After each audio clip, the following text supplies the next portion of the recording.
Hey guys, it's Jay here. And welcome to today's horror story. I hope you enjoy. Something happened 63 years ago that's haunted me my entire life. I've never told anyone about it, until now. It's official, I'm an old man. For the last couple of years, I've comforted myself by saying I'm in my early 70s, but math is simple and unforgiving. Today is my 75th birthday, and God, the years do fly. I'm not here for your well wishes. This is hardly a milestone I'm excited about. I'm glad to still be here, of course, but I find I have less and less to live for with every passing year. My bones ache, my kids live far away, and the other side of my bed has been empty for just over 8 months now. In fact, once I cast my vote against that goddamn Trump this November, I may have nothing to live for at all. So spare me your happy birthdays and your congratulations, if you please.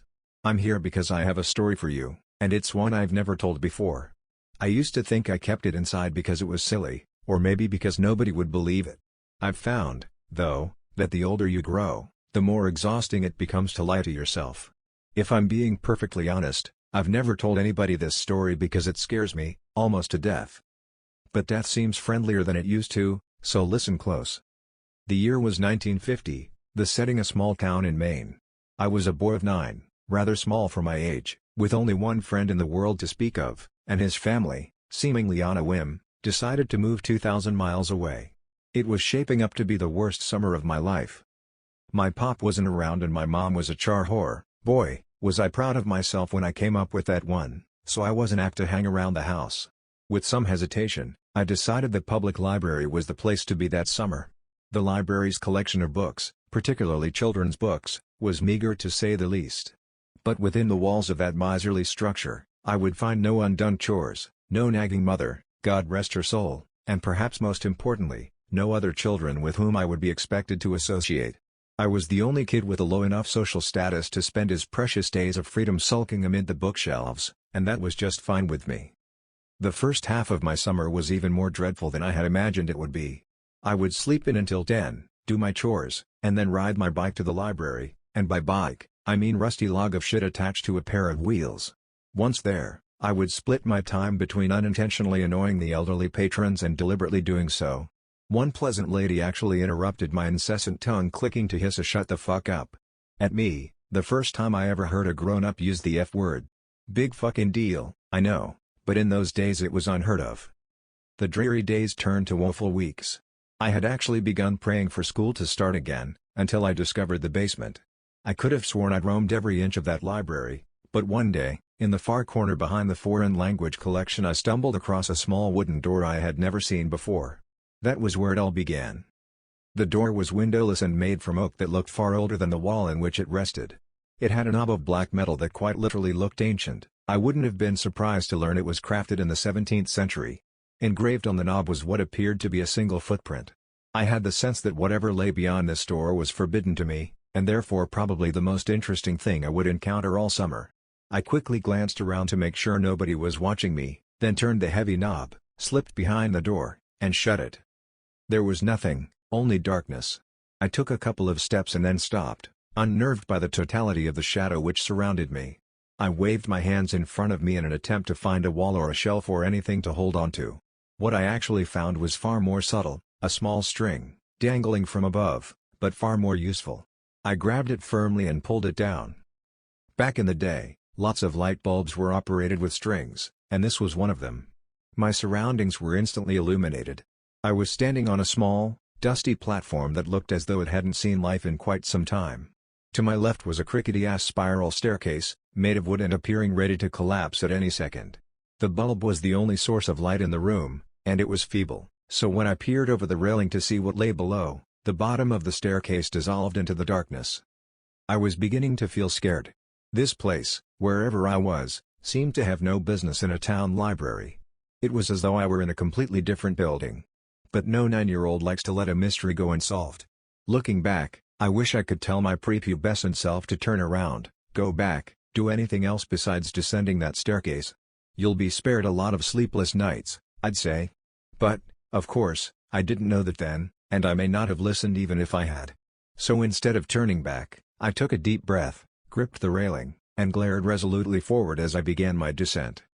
The wood on the railing was dry and covered with splinters.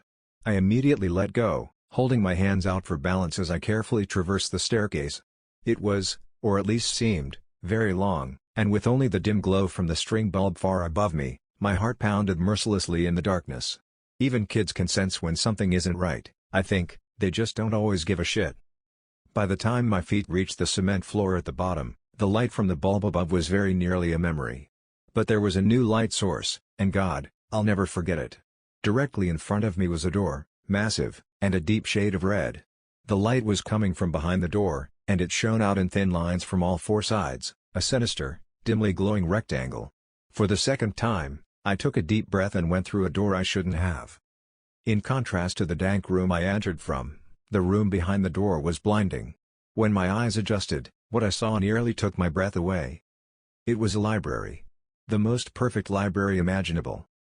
I gaped in wonder as I stepped, almost reverently, further into the room. It was beautiful. It was smaller than the library above, much smaller, but it seemed to be almost tailor-made for me.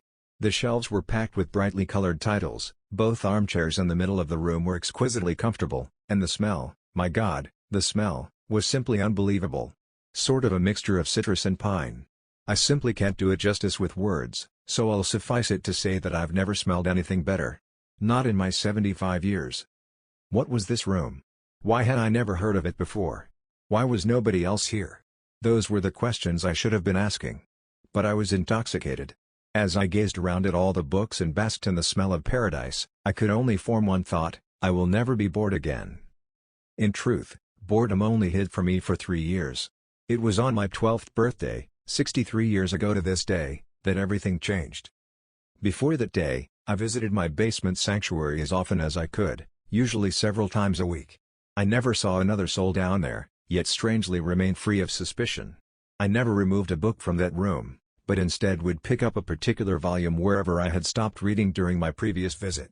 I sat, always in the same deep purple armchair, and always leaving its twin barren and directly across from myself. That armchair was mine, the other was, well, I suppose I couldn't have articulated it then much better than I can now.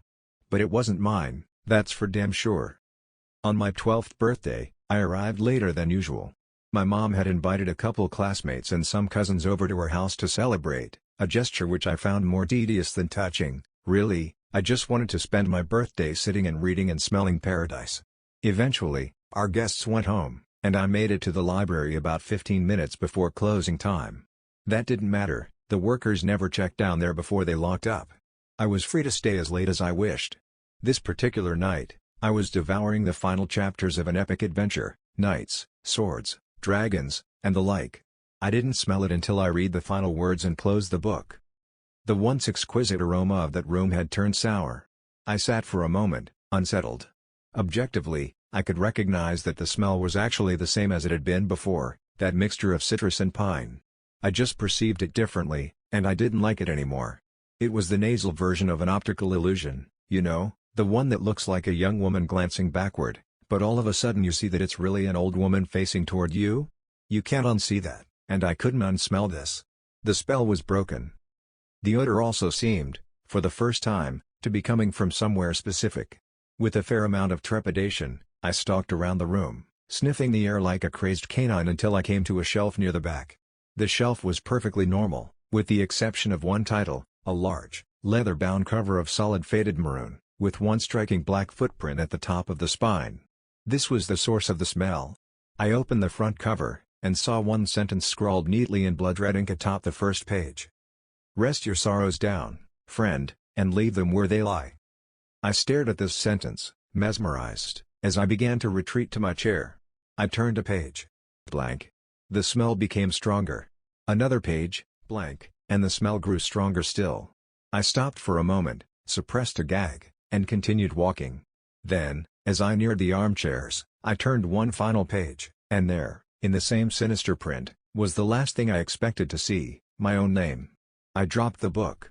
I began to sprint toward the door, but as I shifted my gaze forward, my heart leapt to my throat and I stopped in my tracks. The empty chair wasn't empty anymore. An aged man in a suit sat before me, one leg crossed over the other, contemplating me with piercing gray eyes and a light smirk. This was all too much. I fell to my knees and expelled the contents of my stomach onto the carpet. I wiped my mouth, staring at my vomit, when I heard the man let out a chuckle. I stared at him disbelievingly. "Who are you?" I asked, panic in my voice. The man leapt to his feet, grabbed me gently by the shoulders, and helped me to my chair. He sat, once again, in his own. "I fear we got off to a bad start," he said, glancing at the pile of sick on the carpet. "The smell, it does take some getting used to." "Who are you?" I repeated. "Tonight, you will know hardship like you've never before known," he said. "I come as a friend, offering you refuge from it, and from all other storms which lie ahead." I wanted nothing more than to leave at that moment, but I remained seated. I asked him what he was talking about. "Your mother is dead, my boy. By her own hand, in her kitchen. The scene is gruesome, I must admit," he said in sorrowful tones, but was there a playful glint in his eye? "Surely you wish to avoid this path. I can show you a safer one." My blood ran cold at the horrors this man spoke of, but I did not believe him. "What do you want with me?" I demanded, trying to sound braver than I felt. He laughed, an old, raspy yelp that seemed to shake him to his bones. "Nothing but your friendship, dear boy," he said. Then, sensing I found his answer inadequate, he expounded. "I want you to come on a journey with me. My work is noble and you will make a fine apprentice. And maybe, when I'm done," he sighed tiredly, running his bony fingers through his thin white hair, "maybe then, my work can be yours." I stood up, shuffling toward the door but never breaking his gaze. "You're crazy," I told him. "My mom isn't dead. She's not." "See for yourself, if you must," he said, gesturing toward the door. I threw him a contemptuous glare and bolted for the exit. As my hand closed around the knob, he said my name softly. In spite of myself, I turned around. "Your road won't be easy, friend. If it ever becomes too much for you, and I mean ever," he said, pausing to sweep his hand over the room, "you know where to find me." I slammed the door behind me and took the decrepit stairs two at a time. I exited the library, clambered onto my bike, and hightailed it home. The front door was wide open. I dismounted, leaving my bike in a heap on the ground, and approached the house cautiously. The old man was lying, he must have been. Still, tears began to sting my eyes. Heart pounding, I stepped inside and called for my mother. I heard no answer, so I turned into the kitchen. To this day, I don't know why she did it. I've lived in that small town in Maine my entire life, although I've kept mostly clear of the public library. Once, in my late 20s, I summoned the courage to step inside. Life was good at that time, and my fear had begun to morph into idle curiosity. Where the door to my basement sanctuary once stood was only a blank wall. I asked the librarian what had become of that basement, though in my heart I knew the answer. "There was no basement," she said. There had never been a basement. In fact, if she had her facts correctly, city zoning ordinances prohibited a basement in the area. I've been haunted by that sickly sweet smell, that poisonous blend of citrus and pine, ever since that long ago birthday. When I saw my mother in the kitchen that day, collapsed in a pool of her own blood, I smelled it. When a man claiming to be my father knocked on my college apartment door, begged me for money and beat me to within an inch of my life when I refused, I smelled it. When my wife miscarried our second child, I smelled it, and again when she miscarried our fourth. When our oldest son got behind the wheel of the family Buick completely shit-faced and got his girlfriend killed, I smelled it. I began to smell it periodically as my wife became sick. She died late last year, and now, I'm alone for the first time in more than half a century. Now, I smell it every day, and it feels like an invitation. A few months ago, I went back to the library and the small oak door with the ancient handle was there, right where it used to be. My evening walk has brought me past that library every day since, but I haven't gone inside. Maybe tonight I will. I'm frightened to die, yes, but lately I'm even more frightened to keep living.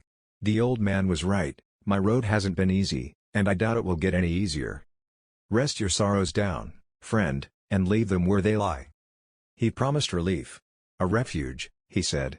Was he right about that too? There's only one way to find out. After all, I still know where to find him. If you liked the video, leave a like. Let me know what you think of the video, and as always I hope you enjoyed. See you next time.